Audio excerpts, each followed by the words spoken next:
Buenas tardes. Bueno, ya creo que aquí la mayoría somos conocidos. Yo siempre me imagino cómo voy a comenzar una charla y sobre todo una charla de esta importancia. Y estaba entre empezar con un simple o simplemente decir como decía Winston Churchill, estamos seguros que en este día somos dueños de nuestro destino y que la tarea no va a ser superior a nuestras fuerzas y que cualquier contingencia que salga nunca va a estar por encima de nuestras capacidades para resolverlas. Es la única manera de garantizar que la victoria, entre comillas, es nuestra. Sabemos que cualquier victoria que obtenga la CRES y que obtengan los actores del sistema es una victoria que está relacionada de una manera íntima con el bienestar y la salud de los ciudadanos, y es a eso a lo que le estamos pegando. Okay. Entonces, yo creo que para todos ustedes es conocido que nosotros teníamos una cantidad de antecedentes. Quizá en las primeras presentaciones siempre decíamos que habían unos antecedentes de carácter legal, de carácter técnico, social y económico. Evidentemente, digamos, la parte legal es la que más preponderancia tiene dentro de todos nuestros análisis. Cuando uno se pone a mirar como, perdónenme el dato, la lista de chequeo de lo que le correspondía hacer a la Comisión de Regulación en Salud y la compara contra la realidad, entonces es, digamos, la manera de decir, mire, lo hemos hecho y lo hemos hecho de la manera que se nos ha ordenado o de la manera que la ley lo ha impuesto o de la manera que la Constitución, las sentencias, los fallos lo han dicho, que tenemos que hacerlo. Es como una primera presentación, porque la segunda parte es el resultado final que la va a hacer mi compañera Amanda.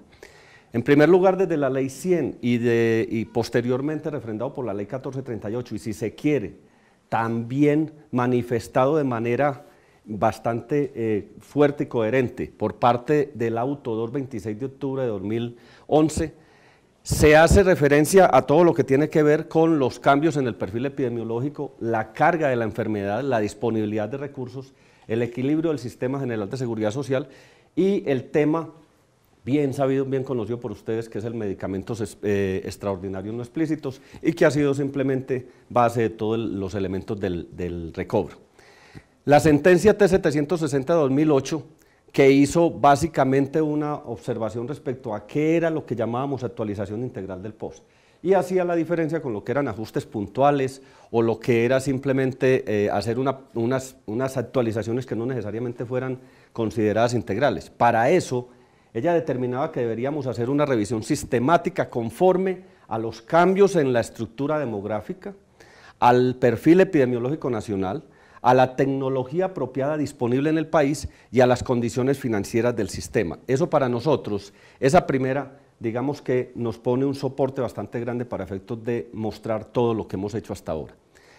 El auto, que nos parece de una importancia radical, sobre todo porque nos conmina a hacer una presentación de todo esto de una manera estructurada, sistemática, y cada una de las cosas que hacemos con una sustentación absolutamente clara, tanto para lo que incluimos como para lo que no incluimos e incluso para lo que excluimos expresamente, nos daba algunos parámetros de cumplimiento, especialmente de la orden decimoséptima.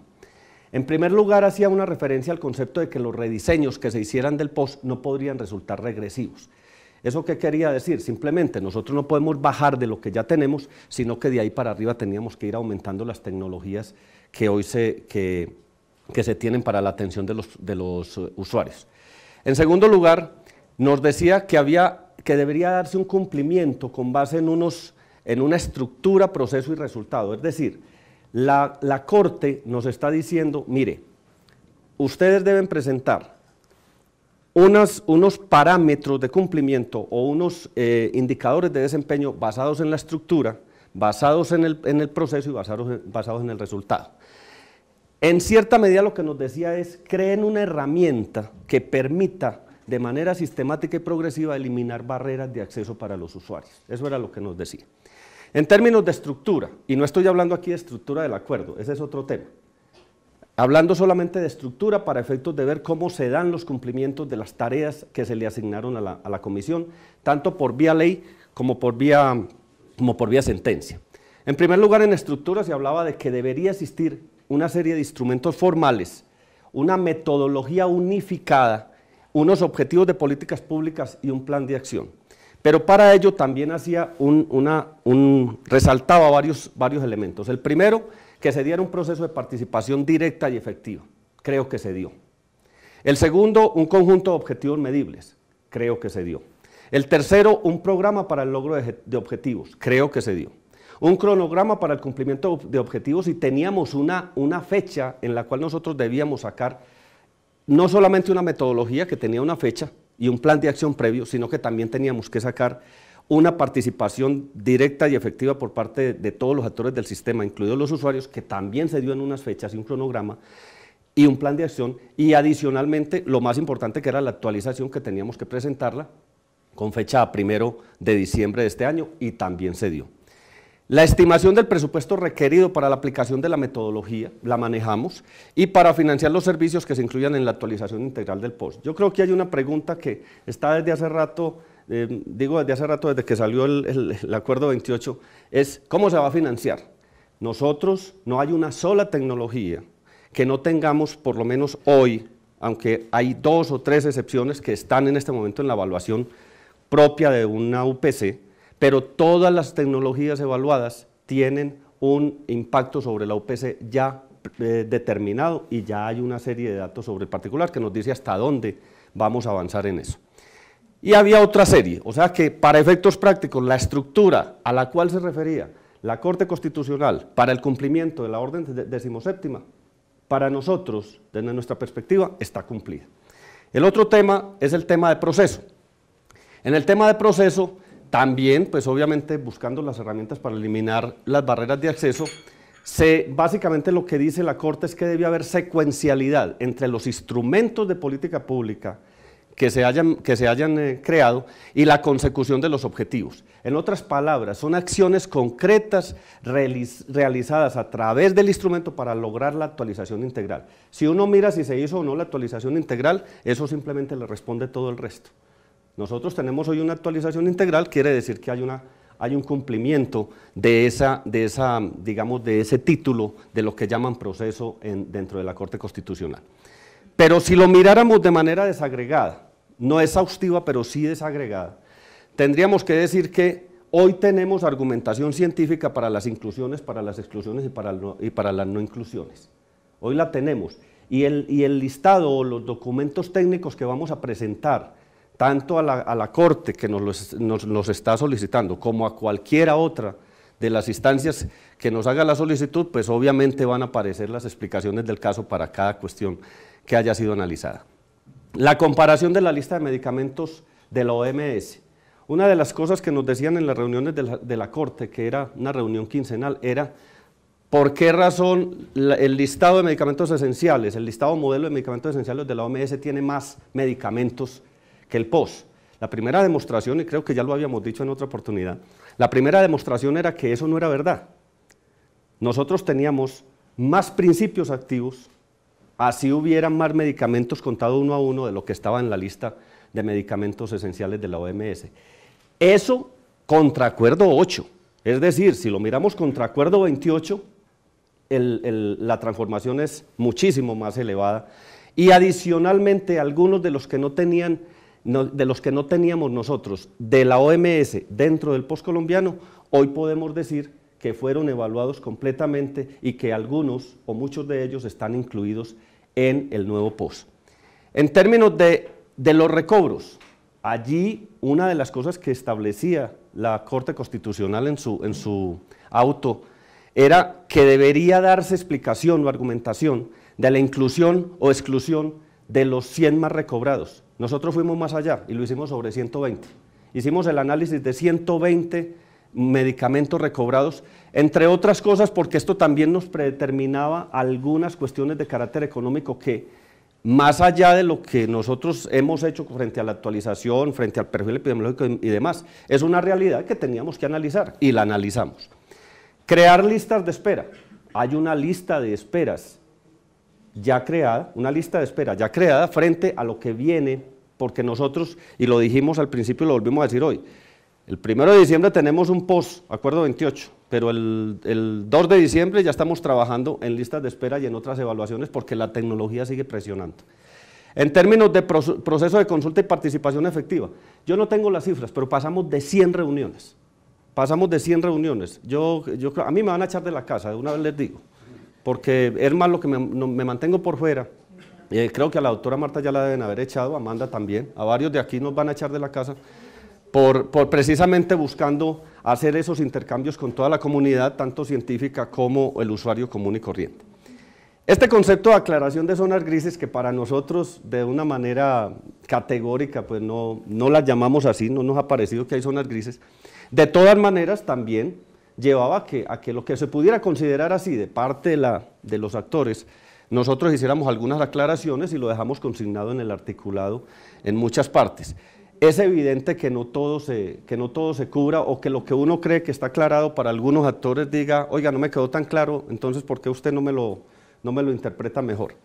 Pero en general se hizo una aclaración de zonas grises. Análisis de tecnologías obsoletas, ese es un tema que se hizo uno a uno, incluso no solamente fue de tecnologías obsoletas, sino el inventario o la identificación y retiro de aquellas que no tenían registro sanitario vigente. Se hizo todo el análisis y nos encontramos con un listado importante de tecnologías, sobre todo medicamentos que no tienen registro sanitario vigente, y que la orden de la Corte es retirar, obviamente con toda la argumentación del caso, retirarla del POS. Análisis frente a guías de práctica clínica vigentes, fue lo primero que hicimos. Teníamos que hacerlo, no solamente porque la metodología estaba basada sobre carga de enfermedad, sino que teníamos que revisar normas técnicas, guías de práctica clínica, protocolos, sociedades científicas, etcétera, y todo eso se hizo allí. Hacer una evaluación de tecnología sin considerar seguridad, efectividad, eficacia no tiene sentido. Era lo lógico, lo teníamos que hacer, y se hicieron más de 370 evaluaciones en donde se manejó esto, más todos los análisis técnicos que hicimos de todas las demás tecnologías, que superaron las 1000 y pico de tecnologías. Atender a posibles reajustes de la UPC, por supuesto, digamos que es un corolario lógico. Yo no puedo establecer un listado de tecnologías si posteriormente, o incluso si previamente no determino cuál va a ser el impacto de la UPC y determino posteriormente el valor de la UPC para el año 2012. Eso es algo pues que sería imposible no hacerlo, hay que hacerlo. Lo estamos haciendo, mejor dicho. Por lo tanto, frente al tema de procesos, si uno dijera si la CRES cumplió con lo establecido por las leyes, por las normas, por la sentencia y por el auto, creo que hemos cumplido con lo que se nos está diciendo. El tercer elemento sería el resultado. En este sentido, el auto lo que nos está pidiendo es qué hacer a corto y mediano plazo y qué hacer a largo plazo.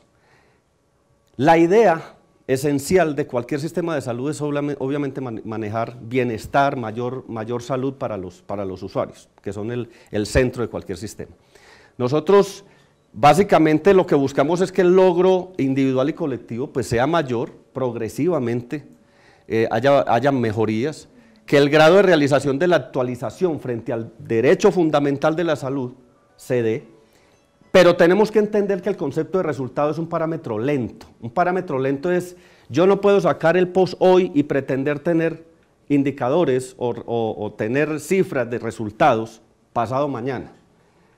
Esto es algo que necesita tiempo. Nosotros hemos incluido, teníamos un observatorio, el proyecto de seguimiento y monitoría que viene desde el año pasado y que simplemente lo que busca es que todas las decisiones de carácter regulatorio que hace la CRES sean medidas en el tiempo para efectos de ver cómo impactan la salud de los colombianos y otros elementos, otros indicadores que sea posible medir.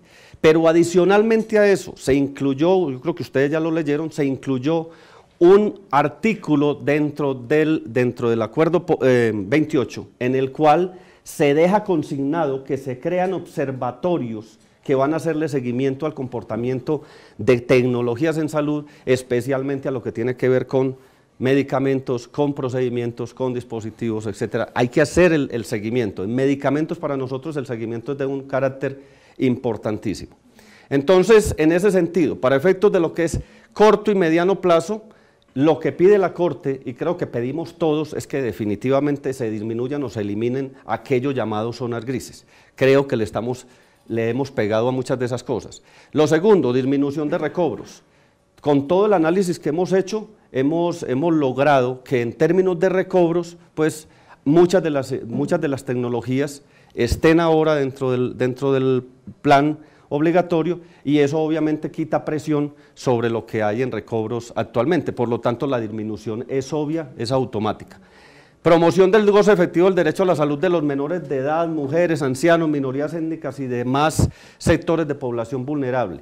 Creo que si algo quedó claro dentro del articulado fue precisamente el haberle puesto mucho énfasis a las prevalencias establecidas por 1438 y por el resto de leyes.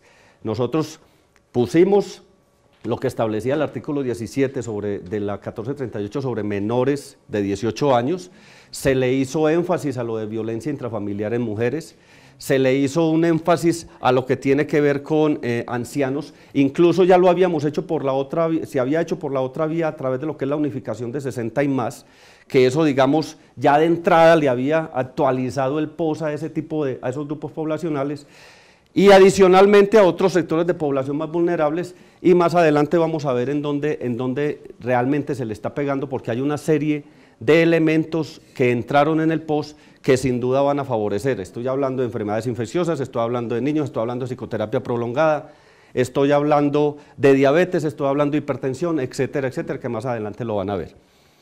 En términos de mayor acceso para enfermedades catastróficas, huérfanas y raras, hay que recordar que lo que fue cáncer, que lo que son algunas de las enfermedades de alto costo, tienen una serie de tecnologías que se adicionaron en este acuerdo, y frente al tema de huérfanas, que tiene toda la discusión el tema de huérfanas, porque hay una diferencia aquí con raras importantes desde el punto de vista técnico-científico. Nosotros sabemos que lo que nos está pidiendo la ley es básicamente hacer la protección y el acceso para este tipo de cosas, pero no necesariamente tiene que hacerse por vía de la UPC. O sea, una de las cosas que se han venido aclarando en nuestras reuniones con los diversos ministerios es precisamente, sobre todo Hacienda y Protección Social, es precisamente cómo se involucra el tema de presupuesto nacional diferente a UPC para efectos de algunos de los cubrimientos de lo que tiene que ver con este tipo de patologías. El otro elemento es responder a los cambios de la estructura demográfica nacional, el perfil epidemiológico y el acceso a nuevas tecnologías. Yo creo que ya se ha hablado suficientemente sobre el particular, porque lo habíamos visto en el anterior tema. En términos de largo plazo, la Corte no nos pide sino dos cosas, chiquiticas. La primera, que las actualizaciones, esta y la que sigue, se orienten a fortalecer el goce efectivo del derecho a la salud, cubrir las necesidades y mejorar condiciones de salud, así como a reducir inequidades. Si algo teníamos claro desde el principio era buscar por todas las vías que las brechas se redujeran o incluso se eliminaran. Y voy a poner un ejemplo que posteriormente va a manejar la doctora Amanda. Si ustedes miraron en uno de los elementos finales, decía lo de subsidios parciales se va a subsidios plenos. Esa es una manera de reducir brechas, es decir, es la demostración clara de que le estamos pegando a eso. Y lo segundo, que se manejen los parámetros de salud pública en el país. Yo diría frente a este punto que es importante tener en cuenta que mejorar los estándares de salud pública no solamente es cambiar POS, requiere que se ponga en funcionamiento todo lo que tiene que ver con APS, que se refuercen los elementos de promoción y prevención y otra serie de temas que tienen que ver con cada uno de los actores. Esto dentro de la lista de chequeo es simplemente una repetición, pero que también tiene que ver con los elementos técnicos, es decir, pegarle a las necesidades en salud, no a los deseos, pegarle a la protección financiera, hacer las cosas desde el punto de vista de costo-efectividad, mirar los recobros y cumplir las sentencias judiciales, porque hay que cumplir la Constitución y la ley. Y el otro, que era metodológico, era que había ausencia de un proceso metodológico integral y estandarizado. Hoy tenemos una metodología que podemos mostrar. ¿Que se puede mejorar y ajustar? Sí, todo es susceptible de mejorar, pero que sin duda es lo que nos ha mostrado cuál es el camino para nosotros llegar a una actualización integral de un paquete. Ya ustedes saben que lo hacíamos a través de varios insumos o bases de datos importantes, el estudio de carga de la enfermedad, el estudio de mortalidad DANE 2009, los RIPS ajustados 2009 por el Ministerio y la encuesta nacional de salud, que fueron, digamos, los elementos por excelencia de lo que teníamos. Ahí salieron las 39 enfermedades con mayor prevalencia dentro del país, lo que no quiere decir, y eso es lo que debo dejar claro, La ley 100 dice que aquí el POS se hace para todas las patologías, es todas. Lo que pasa es que uno primero le pega a lo que más está afectando, a lo que más impacta. Por eso cogimos este listado que ustedes lo tienen, que son de 39, pero que, insisto, no tiene nada que ver con que es que solamente se le trabajó a las 39. Aquí trabajamos a todas las patologías y lo pueden ver simplemente mirando el articulado y los anexos. Esto también ustedes lo conocen, se trabajaron 3 estrategias, más adelante Amanda nos va a presentar qué pasó con cada una de ellas, cómo llegamos a la evaluación completa, a las precisiones, a los relacionados. Tengo que reconocer que hubo temas que no pudimos superar, o por lo menos no completamente, pero que, digamos, hace parte de la discusión con los actores, porque uno tiene que escuchar, y realmente fueron muchas las observaciones, por ejemplo, con concentraciones, por ejemplo, con niveles de complejidad, etcétera, etcétera. ¿Qué se evaluó? Pues ustedes ya saben que se evaluaba dentro de cualquier evaluación o dentro de los análisis técnicos: seguridad, eficacia, efectividad, relación costo-efectividad, utilidad y el impacto sobre la UPC. La pregunta obvia es, entonces, ¿qué fue lo que cambió del acuerdo 8 al acuerdo 28? Y aquí, sin duda, pues se van a dar unos resultados. Yo diría que, para empezar, algunos elementos generales del acuerdo. Ustedes también vieron una estructura que se presentó al principio, que era la que tenía todo el régimen contributivo, todo el régimen subsidiado, todo lo de menores de 18 y otras disposiciones. Después de muchas discusiones, de días de discusiones, se hizo un cambio en la estructura, que fue la que salió, que es mucho más resumida, que tiene 80 y pico de artículos y que sale con disposiciones generales, que sale con cobertura del POS, es decir, atendiendo al hecho de que tanto en el subsidiado como en el contributivo se recibe un mismo paquete en un número importante de tecnologías. Se hacía la parte de cobertura de transición para población al régimen subsidiado sin unificación. Partimos de la base de que esto es una transición que puede durar 1 año o 2 con mucho. Las coberturas especiales para menores de 18, que ya lo habíamos dicho que era no solamente una exigencia, sino que es una necesidad desde el punto de vista de lo que se dio, y otras disposiciones. Esta vez se presentaron 3 anexos, un anexo 1 que es de medicamentos, un anexo 2 que es de procedimientos, que ustedes lo van a ver aumentado, sobre todo ahí hay temas que tienen que ver con lo que ya habíamos discutido de la paroscopia en cirugías de carácter abdominal y otras, y un anexo que es el listado específico para la transición en el régimen subsidiado, que a su vez tiene unos 3 o 4 listaditos, porque hace referencia a un listado general, a un listado de diabetes, a un listado de rehabilitación, a un listado de hipertensión. El tema de tecnologías en salud persiste, es cambiar el chip. Ya nosotros no decimos en ninguna parte del articulado, y ya quedó claro, no decimos procedimientos, actividades, intervenciones, medicamentos, no, ya decimos tecnologías en salud, bajo el entendido que ahí cabe todo. El tema de fortalecimiento de las prevalencias, ya lo mencioné, niños, mujeres, ancianos, etcétera. La tendencia a la unificación, y ya lo había mencionado frente al tema no solamente de lo que sucedió en la unificación para 60 y más, sino lo que tiene que ver con subsidios parciales y demás. Y ahora hay unos temas clínicos de mayor impacto, que eso sí se lo voy a dejar a Amanda para que se los explique con un poco más de detalle. Muchas gracias.